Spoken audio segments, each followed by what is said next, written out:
Olá, boa tarde a todos. Sejam bem-vindos a mais uma live nossa, fim de tarde, Abrace Live com os imortais da Abrace. Eu já estou com o meu convidado mais que especial chegando aqui, ele já chegou, já solicitou a participação. Grande Nicolas, boa tarde. Então vamos lá, vamos chamar nosso convidado, Dr. Júlio Elítio Júnior. Vem para cá, doutor. Tudo bom? Como vai, Jansen? Tudo bem, doutor? Boa tarde. Obrigado pelo convite. Tudo bem, doutor. O senhor tá bem. Hoje foi tão rápido a coisa que eu nem consegui botar um terno assim para lhe receber, mas estou aqui, com todo prazer, tá? Me sinto extremamente honrado pelo convite, fico muito feliz. A Academia Brasileira de Arte, Cultura e História sempre traz a história, né? Então, sim, mas antes do senhor falar, deixa eu fazer uma introdução boa aqui para o senhor, né? A gente fazer uma introdução, porque o senhor foi pontual, o senhor foi britânico, então chegou assim, em cima do laço. Então vamos lá. Gente, a gente vai estar recebendo aqui, né, nessa nossa live hoje, em nome do doutor Samir Shelala, nosso presidente da Abrace, né, na nossa live, fim de tarde, Abrace Live. A gente vai estar recebendo hoje aqui, com muita honra, né, uma pessoa muito importante para a academia, né? Ele é um visionário, né? É uma pessoa que tem muita experiência e, com certeza, toda a sua bagagem vai nos dar uma aula nesse fim de tarde. Então, doutor Júlio Elítio Júnior, é uma honra, a live é sua, doutor. Muito obrigado, Jansen, pelo convite. Como já manifestei, a minha alegria de estar participando aqui. Não sei se vou dar uma aula, mas estou à disposição. Me senti muito feliz com esse convite e acho que vai ser um bate-papo, né? Com certeza, com certeza. A ideia é essa, fim de tarde, uma coisa leve, saudável, que tem, assim, muita informação, porque, óbvio que todos nós gostamos muito, né, de aprender, né, com os imortais. Essa é a ideia também da live, né? Sempre fica aquele aprendizado, né? Eu, por exemplo, estou aqui com papel, caneta, eu espero que vocês também anotem tudo que ele fala, porque ele é um homem de muito sucesso, e normalmente as dicas de pessoas de sucesso, a gente deve anotar para não esquecer. Então eu anoto tudo, né? Anoto, tomo notas, e isso é muito importante. Já temos na live aqui, o nosso presidente já chegou aí, já está na live para assistir o senhor, olha a honra aí, o presidente da Abrace veio nos dar o prazer da sua presença na live. O pessoal está chegando aí também, né? Muitos convidados chegando. Eu vou aproveitar, antes da gente começar, propriamente dito, vou fazer uma merchandising aqui da nossa live, né? Vou fazer uma divulgação nossa aqui. Então, a primeira coisa, gente, é que a nossa live, isso aqui não é um dueto, tá? Então, a gente vai estar aqui conversando, mas vocês podem interagir. Beleza, Leandro? Vocês podem fazer perguntas, as perguntas que tenham a ver com a história, obviamente, né, com o que a gente está conversando aqui. Eu paro na tela, a gente discute, conversa. Além disso, é muito importante ter um coraçãozinho aí do lado. Eu e o doutor não temos acesso a esse coração nesse momento. Vocês têm. Então, cada vez que ele estiver falando, clica nesse coração aí bastante, tá? Boa tarde, doutor Samir Shelala, tudo bem? Com certeza, essa vai ser genial. Então, clica nesse coraçãozinho, porque isso aí dá uma força para quê? Para o Instagram divulgar a nossa live, para mais pessoas se unirem e conhecer a vida desse homem fantástico. Gente, é a única chance que tem. Só existem 200 acadêmicos no mundo da Abrace. Ele é um deles, então aproveitem. Tá ok? Outra coisa muito importante, tem um aviãozinho aqui, a gente vai clicar nesse avião, tá? O doutor não precisa fazer não, eu que estou fazendo aqui, mas o pessoal aí de casa, que está aí na live, pode clicar aí pelo menos umas 10 pessoas e chama para a live. Ó, viu? Chamei umas 10 pessoas para cá. Por que isso? Porque nós estamos aqui para impactar vidas, para dar uma luz. Às vezes, uma coisa que o doutor fale pode mudar a direção para muito melhor da vida de qualquer pessoa. Então, se a gente conseguir fazer diferença na vida de uma pessoa, já valeu a pena. Essa que é a nossa grande missão aqui com essas lives, né? Então, vamos lá. Agora sim. Agora vamos começar. E a primeira pergunta, doutor, que tem a ver muito com a sua história, né? Porque, assim, a história de uma pessoa é a coisa mais importante, né? Cada ser humano tem uma história. E a primeira coisa que me vem na mente é o Júlio menino. Não o doutor Júlio, mas o Júlio menino.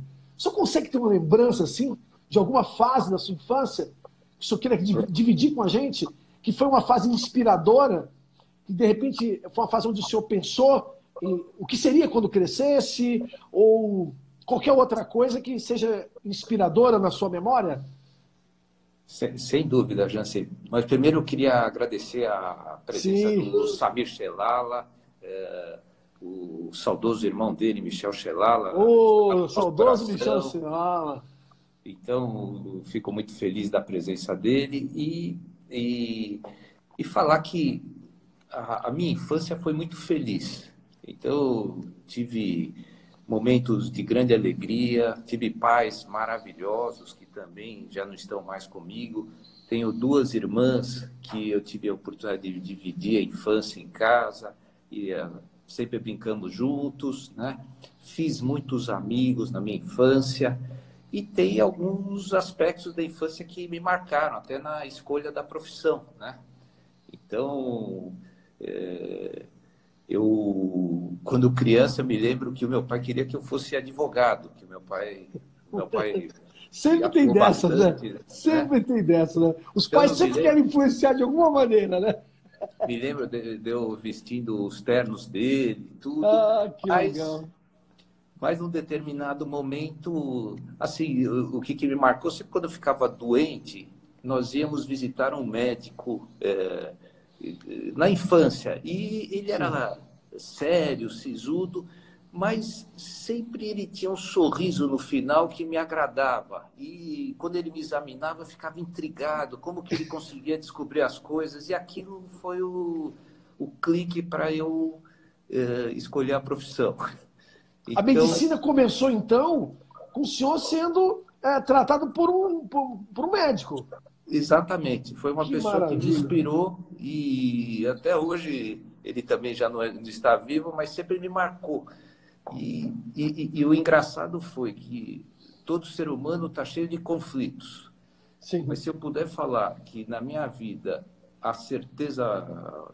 Uma coisa que eu nunca tive dúvida foi na profissão. Sempre quis ser médico. Então, Que isso foi uma... Ou seja, eu posso ter cheio de dúvidas. É uma vocação junto com uma paixão, né, doutor? Olha, primeiro, para você querer fazer alguma coisa bem feita, você tem que gostar dela. Não pensar em outra coisa. Então, a pessoa... eu me lembro que eu fazia... Quando eu entrei na faculdade... Eu já, assim, a gente vai aprendendo até as coisas, né? Descobrir os ideais, né? E eu tinha um colega... Você entrou rápido? Foi assim o primeiro vestibular? Já passou, já foi? Ou teve que suar a camisa para fazer medicina, para entrar? Olha, tem uns que soam, né? Eu suei a camisa que eu estudei no colégio e fazia cursinho à noite, mas eu entrei na primeira tentativa na faculdade. Aí, parabéns. Então eu não tinha carta. Eu não tinha carta, então eu tinha um colega que morava perto, a gente fazia um rodízio. Eu falei, olha, no segundo semestre eu vou ter carta, eu levo. Mas ele não tinha essa paixão que eu tinha pela profissão. E ele desistiu do curso e hoje é um brilhante advogado, tudo, mas a profissão tem que ter a vocação. A pessoa tem que ter a paixão pelo E às vezes não é na hora que a pessoa descobre, né? A gente tem que falar para o pessoal mais jovem que tem que ter um pouco de paciência, porque às vezes não é na hora, né? Às vezes você acha que o teu caminho é um, mas a própria vida vai te mostrando que o teu caminho é outro. Ou eu estou enganado, doutor? Não, você está certo. Olha, o caminho, ele é sempre um pouco tortuoso. Então, eu falei, nunca tive dúvida de que queria ser médico. Bom, Eu vou contar uns causos aqui, uns casos. Sim, Então, isso. Eu adoro os causos. Agora que vai ficar bom o negócio. então, quando eu estava na faculdade, no primeiro ano, a minha mãe machucou o dedo, bateu a porta e teve que fazer uma sutura. E eu falei, mãe, eu queria estar com você nesse dia para... Ela falou, não, eu vou voltar lá e você me acompanha para retirar os pontos. E eu fui junto com ela e aí foi a primeira grande lição na minha vida.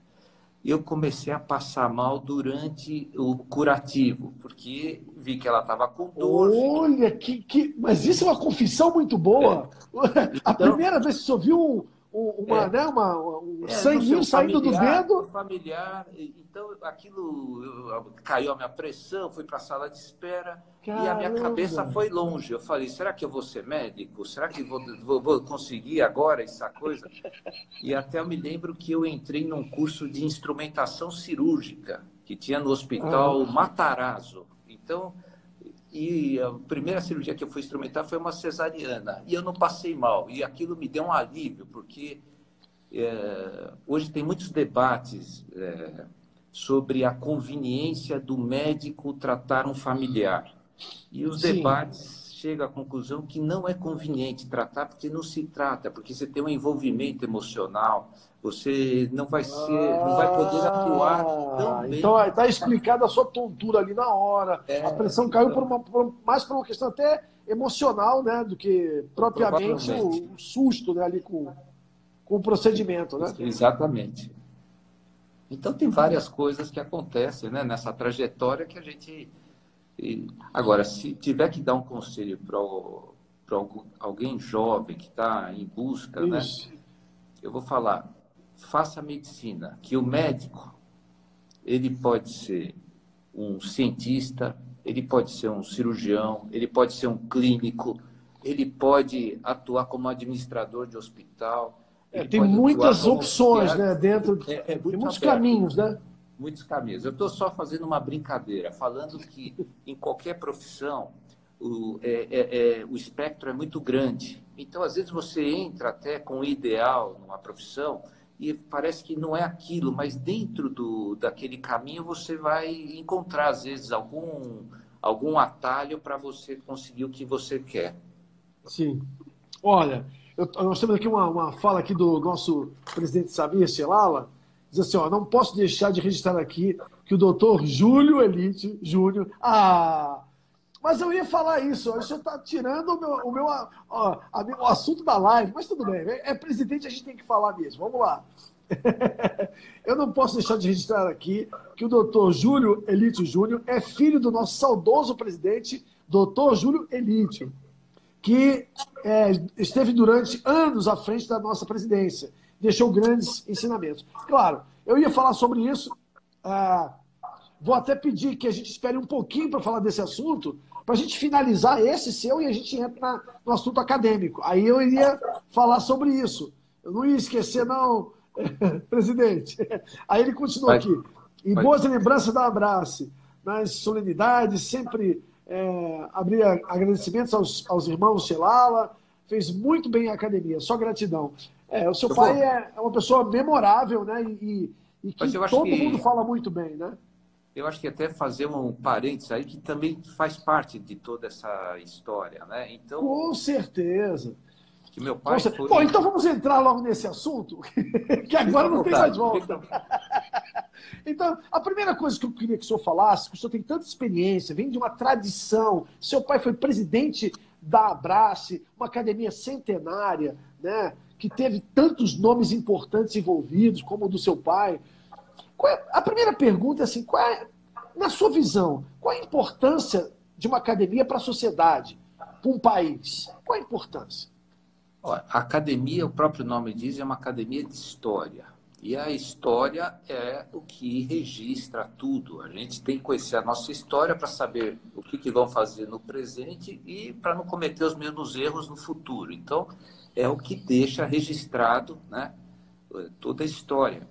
E o meu pai teve uma participação, assim, eu convivi bastante com ele, ele foi por muitos anos, acho que por mais de 10 anos, presidente da academia, depois virou presidente de honra, Durante o período que Maravilha. ele foi presidente, antes as homenagens eram feitas no Hotel Brasilton, depois foi para a Casa da Fazenda, ele teve uma participação muito grande, o Samir e o Michel Chelala sempre juntos, era uma amizade muito...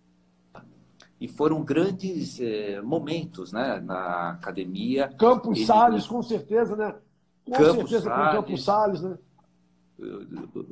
o doutor Rangel também, que faleceu recentemente. Então, assim, tiveram uma participação grande.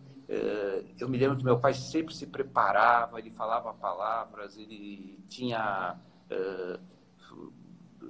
Dia Internacional da Mulher, Dia da História, então sempre tinha uma mensagem, né? E ele teve uma participação muito ativa. E eu acho que esse é um exemplo também, dentro de casa, que hoje eu sou pai, então nós somos referência para os filhos. E meu pai sempre foi uma referência para mim. Então ele sempre teve presente, sempre teve demonstrando a importância dos bons princípios, as boas virtudes, né? Também a importância da solidariedade, que no aspecto, né, dessa pandemia, eu acho que muitas pessoas tiveram, e ele sempre teve à frente, tanto a minha mãe também, sempre foi presidente de creche, meu pai de associações, então sempre acho que é um aspecto positivo. Agora, e o senhor, quando o senhor soube, né, que receberia um convite, né, para se tornar um imortal da academia, né, e teve assim como patrono, né, o professor doutor Domingos Delácio. Qual foi a sua sensação? Olha, eu fiquei extremamente honrado. Eu recebi o convite, né, de ser um imortal, né? O ser humano quer ser imortal, né? Então, assim, o grande questão é o medo da morte, mas ser imortal, né? Por aquele momento, né? A gente sente, mas eu acho que a academia sempre buscou pessoas que se destacaram, né? A área de artes, né? Literatura, ciência, história, e isso faz com que ela se engrandeça, né? E eu me senti extremamente honrado de também ter uma referência de um professor que foi uma referência na obstetrícia, a gente Eu estudou queria que o por senhor falasse livro um pouco do dele. doutor Domingos, porque tem gente que não conhece, né? Então é importante falar dele, né? Então, o professor Domingos Delácio foi um grande obstetra. Foi um obstetra que tinha paixão pela obstetrícia. Então, ele escreveu diversos livros, ele atuou na Escola Paulista de Medicina, foi professor titular da Escola Paulista de Medicina, no Departamento de Obstetrícia. E as aulas que ele proferia eram magistrais. E ficavam todos os alunos com o conceito, né? E aquilo foi marcante. Então, o professor Domingos Delácio é uma referência na obstetrícia. E eu sou obstetra, então me senti muito honrado de Nossa, ocupar essa cadeira. que maravilha, né? A gente tem referências na vida. Então, eu falei, o meu pai foi uma referência muito forte, é a maior referência. Tive o professor Domingos Delácio, que quando eu entrei, ele já estava se aposentando. E quem sucedeu ele na cadeira foi o professor Luiz Camano, que agora também faleceu. E ele também foi uma referência importantíssima na minha carreira acadêmica. Então, me orientou meu mestrado, meu doutorado, me estimulou para fazer a livre docência. Então, são pessoas que... A gente vai carregar para sempre, né, doutor? São vínculos fortes, né, que começa com uma coisa acadêmica, profissional, vira pessoal, e a gente fica muito feliz de ter tido a oportunidade de conviver e de ter esses estímulos, né? Sim. Olha, doutor, tem duas aqui que eu preciso ler, né? Da Amanda Pimentel, né? Pimentel. Que diz assim, ó, sou fã do doutor Júlio. Por suas mãos que recebi meu melhor presente, Miguel. Então, agradeço a Amanda por estar assistindo aqui e eu agradeço a confiança dela, né, de poder participar desse momento tão importante da vida deles, né, do nascimento. Que legal. E aqui tem da Vivi, que diz assim, doutor Júlio Elítio, meu pai teve uma grande admiração pela Abrace, trabalhou com amor e dedicação, sempre incentivando e estimulando os trabalhos da Abrace. É a minha irmã, Vivian, a minha irmã mais Vivian, e ela falou isso. Que legal. É muita coisa. Não dá para a gente ler tudo, mas é muita coisa bacana que a gente começa a testemunhar, né? Através justamente do que o senhor viveu, né? Da sua trajetória. É que ninguém chega onde o senhor chegou à toa, né? Então, agora que vem a minha pergunta, o senhor já deu uma palhinha lá atrás, mas eu ia lhe perguntar sobre isso. Como é que é esse caminho do sucesso? O que é o sucesso na sua visão? Porque muitos médicos trilham caminhos, estudam muito, mas eles não têm êxito, não têm o êxito que alguns médicos, né, mais renomados, como o senhor, por exemplo, têm. Então, como é que o senhor vê essa questão do sucesso dentro de uma profissão? Bom, então aqui eu vou voltar pela paixão do que você faz. A pessoa que tem amor, a pessoa que está apaixonada, ela se dedica de corpo e alma por aquilo que ela gosta. Então, isso é o primeiro ponto. Eu acho que outra coisa é você ter iniciativa e ver aonde há as necessidades de você crescer. Então, o que eu poderia falar? No meu caminho, na minha trajetória, o mais importante da minha carreira acadêmica é que eu escolhi um tema. E esse tema eu me aprofundei muito. O senhor teve fracassos na sua trajetória? Teve momentos de fracasso? De o senhor pensar assim, vou desistir disso aqui? Olha, tive. Eu acho que todo ser humano teve seus tombos. Sim. E eu acho que esses tombos fazem com que a gente amadureça, cresça e quando se ergue melhor, se ergue mais preparado, mais cauteloso, eu acho que o ser humano que teve uma vida sem... O meu pai até falava, quem nada faz, nada erra. Quem muito faz, muito erra. Mas eu prefiro fazer muito, errar muito, do que não fazer nada e não errar nada. Então, a pessoa que faz as coisas... Genial essa é ótima. Então, é verdade. Então, assim, estamos comentando aqui do sucesso. Então, sim, as coisas, elas acontecem de forma imprevisível na vida. Então, eu comecei a estudar um tema chamado gravidez tubária. Gravidez que ocorre... Eu quero anotar isso, gravidez tubária. Chama gravidez ectópica, que é uma gravidez que ocorre na trompa uterina. O que é isso, doutor? Agora o senhor falou chinês para mim. O senhor falou chinês para mim. Eu sou diretor de teatro, cinema. Então, nós são lentes atores. Então, vamos lá. Como é que é o esquema? Então explica pra gente. Tem o útero e tem um canal que liga o ovário, que leva o óvulo até dentro do útero. É onde o espermatozoide e o óvulo se encontram para formar o embrião. E o embrião formado, ele forma nessa tuba, que é um pequeno canal, e vai até a direção do útero. Mas tem algum problema quando ele tem a formação ali?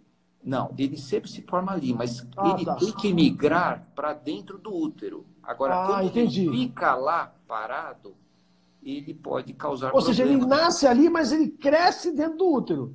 Exatamente, ele vai caminhando, é um tubo fino. Mas às vezes esse tubo não está tão bom de andar e o cara fica acomodado ali. Parado. E para parado. lá. Ou seja, não foi para o lugar que devia, ficou num lugar que não dá para crescer muito. Ou eu estou enganado? Exatamente, é isso. É isso. O raciocínio e se cresce, pode romper e causar uma hemorragia interna. Então, é uma situação de emergência. Séria. Então, é a principal causa de morte materna no primeiro trimestre da gravidez, nos primeiros 3 meses da Meu gravidez. Deus, eu não sabia disso. Olha só. Bom, e esse tema, ele tinha sido estudado, mas o tratamento sempre era a cirurgia. E estudando esse tema, conversando com esse professor Luiz Camano, falou, mas olha, tem alguns trabalhos, vamos estudar um pouquinho mais, né? E ele brincava comigo, ele falava, Júlio, não existe assunto esgotado, existe pesquisador cansado. Então, vamos estudar esse tema. Então, e nós acabamos estudando e fizemos o tratamento não cirúrgico. A gente não operava as pacientes, fazia um tratamento clínico, ou seja, uma patologia que todas as pacientes eram operadas, passaram a não ser operadas, em alguns casos. Bom, e aí você fala, mas os percalços, né? Não teve... Não, mas antes disso, doutor, muito importante frisar uma coisa, foi genial o que o senhor falou aí. Pessoal que está na live, preste atenção, porque isso é muito importante a gente perceber. Eu perguntei para ele a receita do sucesso. Ele me falou o seguinte, que é muito importante a dedicação, a paixão, mas também você tem que olhar o que você faz e escolher algo em que você possa ser melhor que qualquer outra pessoa. Ou seja, o que ele quis dizer aqui é que ele encontrou um segmento que já tinha sido pesquisado, mas que podia ir além. Alguém podia fazer melhor, né? Ou seja, que não existe tema que já tenha sido batido, esgotado. Nada está esgotado. Sempre pode vir alguém ir lá e fazer acontecer de uma maneira como ninguém nunca fez antes. Ou seja, isso é genial. É uma receita para o sucesso. É você escolher algo que você possa verdadeiramente colocar o seu melhor ali. Né, doutor? Exatamente. Então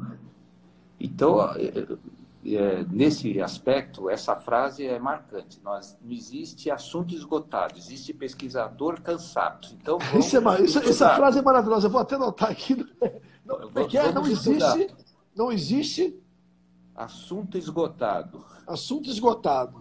Existe pesquisador cansado. Acho que é Claude Bernard. Claude Bernard pode ser que tenha feito essa frase. Mas o fato é que... então, eu comecei a estudar e vou contar essa história que eu acho que... E esse professor falou, Júlio, nós temos uma reunião do departamento que é de sexta-feira, que eram todos os professores. Eu era um pós-graduando. Falou, queria que você apresentasse o tema.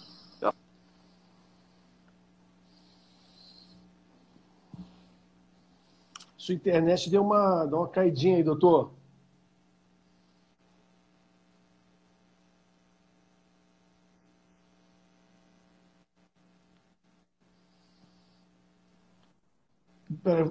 Voltou e parou de novo. Espera só um pouquinho. Tá. Agora voltou, agora voltou. Voltou? Voltou. Bom, então eu estava comentando do tema, né? E daí a gente começou... Tá bom o sinal? Tá ótimo, tá ótimo. Pode continuar, doutor. Então, daí eu fiz a apresentação no meio da reunião científica e tinham professores, né? Falaram, mas Júlio, você vai levar uma eternidade para fazer essa tese, que todas as pacientes que chegam aqui, elas já chegam com hemorragia e a gente tem que operar. E daí outros falam, mas olha, eu faço uma incisão pequena, para que vou fazer um remédio e não sei o quê? E surgiu essa indagação. Eu saí um pouco frustrado da apresentação, mas na semana seguinte me ligaram, olha, tem um caso para sua tese. E daí começou um caso atrás do outro. Que legal! E daí foi indo, e eu completei o meu mestrado, né, com os casos. Ou seja, doutor, a receita do sucesso que o senhor está dando é aquele quilômetro a mais. que a pessoa tem que percorrer. Aquele quilômetro que ninguém percorre, o senhor vai lá e percorre. Ou seja, o senhor detectou isso e foi ali e criou um processo diferente e que com certeza salva vidas hoje, né? Salva muitas vidas e sem ser... sem falar da esperança que a pessoa ganha, né? Porque a pessoa fica numa situação complicada quando está né? Exatamente. Não, e é sempre uma situação frustrante para a gestante, né? Que ela está esperando uma gravidez normal e ela faz o diagnóstico e fala, agora vai ter que operar, fazer uma coisa traumática. Agora, posso lhe fazer uma pergunta de leigo? Uma pergunta de leigo. Lógico. Essa obstrução que é causada, né? É por conta de gordura? É alguma coisa no... o que causa essa obstrução? Então, tem vários fatores de risco para isso, né? Então, tem a mulher que às vezes tem dificuldade para engravidar, né? Infertilidade, se teve alguma infecção na região, né? Então, tem algumas circunstâncias que podem desencadear isso daí, né? Ah, entendi. Agora... Você quer uma coisa específica. Alguma lesão que ocorre na tuba que altera o peristaltismo dela, o movimento dela. Então, ela para de funcionar. Mas só para continuar sobre sim, por favor. Eu já vou entrar muito específico. Mas o meu mestrado era para avaliar esse tratamento. Mas durante o mestrado, um dia, um dos casos não deu certo. E a paciente rompeu e teve que operar. E veio um colega, que era o chefe de plantão, falou, olha, Júlio, toma cuidado com esse seu trabalho, porque você pode prejudicar alguém. Eu falei, bom. Daí, aquilo foi a motivação para o doutorado. Eu falei, eu vou estudar o caso, eu vou ver por que falhou. E a gente, daí, desenvolveu um índice que vê os principais parâmetros, e isso foi publicado em várias revistas, e é uma referência na literatura internacional, que ele vê os melhores critérios para indicar o tratamento. Então, a gente indica com muita confiança para evitar que falhe o tratamento. Então, só para comentar, sucesso, né? A gente não gosta de falar, mas assim, gostar de alguma coisa, estudar a fundo um assunto, porque quando você estuda a fundo, você contribui, você descobre coisas novas, você vê novas perspectivas. Sim. E durante esse estudo, você tem que ser detalhista, você tem que ser observador, para ver aonde pode melhorar aquilo que você está propondo. Porque já que o senhor gosta de frases, eu tenho uma para o senhor em relação a isso. Coisas boas levam tempo e dão trabalho, muito trabalho. E sempre é possível fazer mais e melhor. Isso então você está falando de frases. Então, vamos lá. Então, na época, quando você termina o curso médico, você presta um novo vestibular que é para residência médica. Sim, é uma residência médica. E tinha uma competição muito grande, criava até um burburinho, porque às vezes o número de vagas naquele departamento, naquele setor, não dava para todos que estavam na turma. Então, eu queria prestar ginecologia, tinham determinadas vagas, se tinha um número maior, ficava... Daí um professor falou, olha, não adianta um querer ser melhor do que o outro, o importante é você ser melhor hoje do que você foi ontem, porque daí você não tem limite. Se você conseguir melhorar dia a dia, você vai... Essa não é boa? Então, sensacional. Uso muito isso, porque é motivacional. Sensacional. A gente lida com os alunos, então, às vezes, você vê e fala, olha, e não adianta essa competição. A competição é com a gente. A gente tem que cada vez estar melhorando, né? E cada um tem o seu tempo. O seu tempo... Sim. Tem as suas perspectivas, né? Sim. A última coisa em relação a isso. Teve algum momento em que o senhor teve que resolver algo assim, nos 45 do segundo tempo? Sabe aquela coisa que você tem que resolver e você não sabe se vai dar certo, não sabe se vai dar errado, mas tem que resolver. Tem alguma situação que aconteça com o senhor nesse sentido? Olha, eu sou obstetra, né? Então, é por isso que eu perguntei. Então, eu Como vou é que o senhor falar lida que, com isso? Como é que o senhor lida com isso? olha, a gente tem que. Então, aqui, o obstetra, ele tem situações imprevisíveis. Sim, Então, eu estou.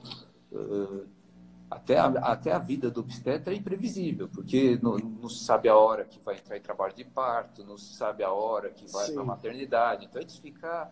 Né? Então, eu tenho que lidar com a imprevisibilidade. Outra coisa, pode surgir urgências, né? Então, eu estou pensando, estou no final de um trabalho de parto, tenho que mudar a via de parto. Ou estou fazendo um procedimento e surge uma hemorragia, tenho que Aí controlar. tem Então, que eu fazer tenho uma que pensar. cesárea, né? Tá fazendo um parto normal, tem que fazer uma cesárea, né? É. Então, às vezes, surgem essas situações, o que a gente precisa ter? Então, primeiro, conhecimento, sangue frio, saber o Uhum. que precisa ser feito naquele momento. E tem que ter a proteção divina, não é? Eu acho que a gente tem que ter isso É sempre, verdade. né? Porque o médico pode fazer o que está nas mãos dele, né? Sim, E, e tem coisas que estão além, né? sim. E é, quando o senhor fala assim que vive isso o tempo todo, né? É, mas não tem aquela coisa assim de você ter uns insights, né? Porque às vezes tem uns insights, né? Ah, E eu não sei se acontece, ou já aconteceu, ou o senhor acredita nisso, mas quando a pessoa tem uma convicção naquilo que está fazendo, né? Parece que tudo corrobora a favor, né? A questão de você ser muito convicto, ter muita certeza do que. Por exemplo, o senhor foi criticado, mas o senhor não parou com as suas análises sobre a questão que o senhor sabia que podia se evoluir naquele ponto, né? O senhor continuou, foi fazer um doutorado no assunto. Ou seja, é. é importante a convicção, né? Não, isso é importante. Assim, você tem que acreditar em você e acreditar no que você faz. Se você faz com convicção, você vai fazer bem feito e vai transmitir o melhor para quem está ao redor de você. Então, no ambiente de pesquisa, vai ficar motivado porque se sente que está sendo bem liderado. Na relação médico-paciente também, se a pessoa sente que a pessoa tem confiança e tem conhecimento daquilo, ela se sente segura, né? Então, Uhum. isso eu acho que é extremamente importante. E até ia comentar alguma coisa, me passou pela cabeça agora, não sei o que é. Fale, vê se ele consegue Eu não lembrar. sei. Tem tempo, só tem tempo. Vê se consegue De, lembrar, porque está sendo incrível. Eu estou é. aqui maravilhado com as informações. Entendeu? Ah, É, você falou dos insights, né? isso, os Então, insights. então, estamos na época do coronavírus, né? Então, estamos na época do isolamento social e teve. E são coisas. Então, eu tive alguns insights nesse período. Então, esse tratamento que eu recomendo, que é o tratamento não cirúrgico, eu comecei a ser muito consultado durante o período, porque as pessoas queriam evitar o hospital e evitar de ser submetido à cirurgia. Lógico. Então, muitos colegas me ligando, tudo. E aí, tinha os casos que poderiam fazer o tratamento e outros não. Então, até escrevi um trabalho que foi aprovado numa revista, falando uma carta para o editor, falando das indicações do tratamento e da importância desse tratamento nesse momento da pandemia. Então, foi um insight. Outro foi que eu estava vendo que as gestantes estavam muito ansiosas, né? Eu tenho uma pós-graduanda que faz psicologia e falei, olha, vamos escrever alguma coisa sobre ansiedade, que ela estava fazendo teleconferências com as pacientes, também escrevemos falando da nossa experiência, né? Sobre a importância, né, desse contato, né? Então, e aí eu atuo no ambulatório de gravidez de gêmeos, que também tem que ter um cuidado especial, né, na gravidez de gêmeos. Também publicamos agora um trabalho. Então, foram todas as coisas. E um outro insight foi que eu sou responsável pelo terceiro ano do curso médico do departamento de obstetrícia. E há tempos estava com a ideia de que o aluno, em vez de chegar na aula para ter uma aula apenas expositiva, o professor dá aula, eu sempre estava com a ideia de oferecer essa aula antes para o aluno estudar, para ele ler um texto. E com o isolamento e as possibilidades de fazer as coisas online, a gente conseguiu amadurecer essa ideia e o curso agora está sendo feito dessa forma. E isso daí eu acho que vai ficar uma coisa que foi feita para esse momento de emergência, mas que eu acho que vai perdurar e a gente vai conseguir Muita coisa adaptar. na internet vai perdurar. Muita coisa vai perdurar na internet. Eu acho que isso foi uma mudança, assim... Alô? Foi tudo bem? Tá bom o sinal, Jansen? Tudo. Ela parou a internet, mas voltou, já voltou. Então assim, eu acho que as reuniões online, isso tudo foi um grande ganho, né? Eu acho que hoje a pessoa se deslocar, está cheio de congressos online, assim, eu acho que nunca vai substituir, né, muitas coisas presenciais, mas que vai criar uma economia, vai facilitar uma reunião, as pessoas estão sendo mais pontuais. Você falou, você está pontual, né? 5 horas eu estava aqui, mas está mais fácil agora, né? É verdade. De pegar o carro, ir para o tal lugar. É verdade, né? É verdade. Agora, doutor, aproveitando, a gente, por incrível que pareça, já passaram-se 43 minutos. Nós só temos 7 minutos de live. Então foi tão bom que foi muito rápido. Não deu nem para sentir. Então eu vou agora, a última questão que eu acho que é muito importante. Você já falou desse momento que nós estamos vivendo, né? Aliás, essa live de hoje, parece que todo mundo assistiu as outras para vir fazer essa, aí todo mundo já está sabendo. Eu vou começar a mudar as perguntas das lives para eu não ser surpreendido. Mas tá de bom tom, porque é muito importante saber que está funcionando. Significa que está funcionando. A gente passou por um processo que, inicialmente, conversando até com os acadêmicos, os imortais da Brás, a gente falava de tempos extremos quando nós começamos. Porque começamos no início da pandemia. Só que esses tempos extremos começou a ficar muito para trás. A gente já está vivendo uma realidade. Então, a gente faz uma analogia que hoje os tempos extremos é como se fosse um fim de tarde, que a gente não tem como evitar. Então, a Covid-19, né, fazendo uma analogia aqui, ela virou um fim de tarde, que não há como evitar, ele vai chegar, está aí. Não tem o que fazer, qualquer pessoa pode pegar, nós já sabemos disso, não importa a idade, não importa o fator de saúde, não importa. Mas tem uma coisa que é muito importante que vocês nos dê uma luz, uma visão. O que fazer agora, pós-Covid? Qual é a melhor maneira da gente seguir? Né? Porque a gente vai ter que seguir. Não tem o que fazer. Nós precisamos ir adiante. Então, agora nesse fim de tarde, né? Que o Senhor nos abençoe com uma boa palavra. O que nós podemos fazer daqui para frente? Qual é a sua visão? Então, olha, é um período de grandes incertezas. E as incertezas, elas mexem com o estado psicológico das pessoas. Mas a mensagem é que a gente precisa seguir em frente. Seguir em frente com cautela. Então, acho que a partir desse momento, nós temos que ter mais cuidados com a higiene. Então, grande ganho. Acho que se alguém ficar doente, vai usar máscara. Se tá funcionando, não sei, Jansen, Está funcionando. Estou ouvindo bem. Está funcionando? Então, tá. Assim, eu acho que as pessoas, uma palavra que a gente tem que falar, as pessoas têm que se reinventar. Então, tem alguns setores que cresceram muito, que é as vendas online, né? Parte da saúde, os médicos foram extremamente valorizados, né, nesse momento, né?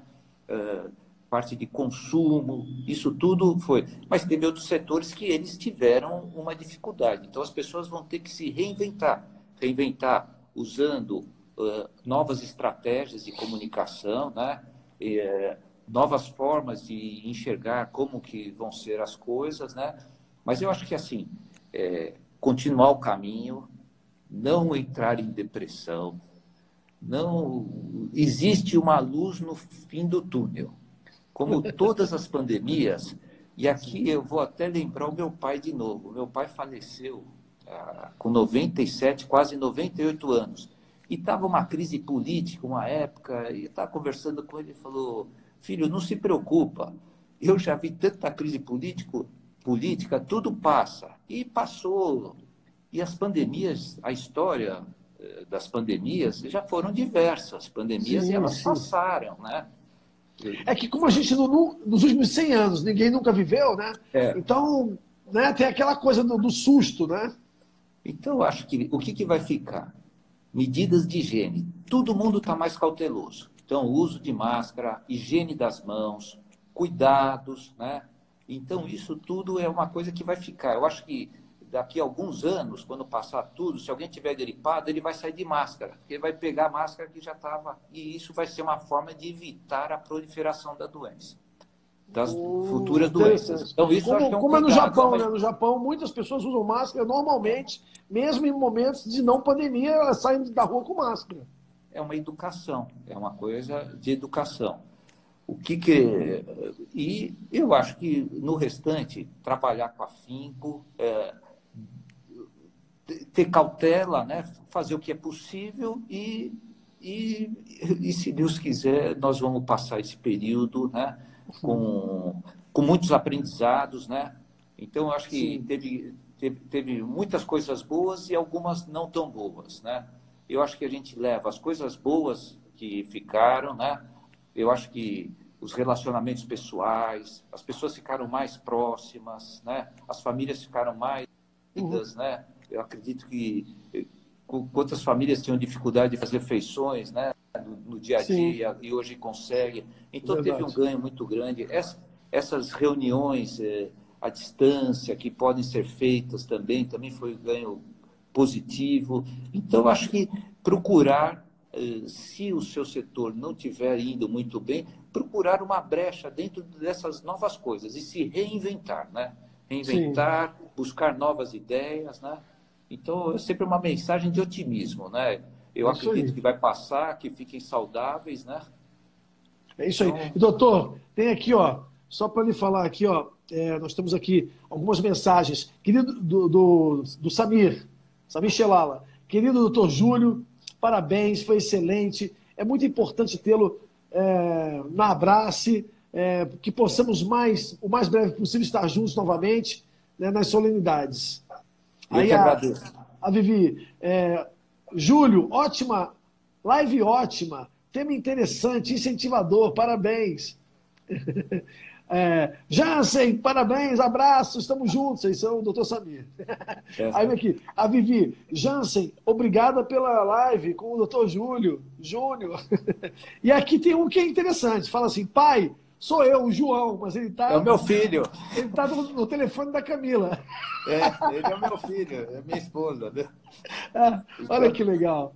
Mas é muito legal, né? Então, um beijo para eles, ó, e só finalizando, nada disso seria possível se a gente não tem uma esposa que a gente ama, né, para dar suporte e construir uma família. Que eu tenho 2 filhos, o João e o Pedro, que são as minhas grandes motivações. Então, que maravilha, doutor. Então, que são bonito, os caminhos, né? Então, sim. Isso que eu puder passar de melhor para eles, tá bom? Olha, eu lhe agradeço muito. Nosso tempo acabou, a gente vai ser derrubado a qualquer minuto. Então tá eu bom. lhe agradeço Foi um prazer, muito. Obrigado pelo seu tempo, viu? Obrigado pelos ensinamentos. Foi genial. Samir Shelala, tudo de bom. Obrigado por tudo. Obrigado por todos que assistiram. Fiquei muito feliz, viu? Com a participação de todos, meus familiares, pacientes, amigos. Fico muito satisfeito. Obrigado a todos também. Obrigado, doutor. Grande abraço. Obrigado. Muito obrigado. Outro, Jansen. Muito obrigado. Tchau, tchau. Tchau. Tchau.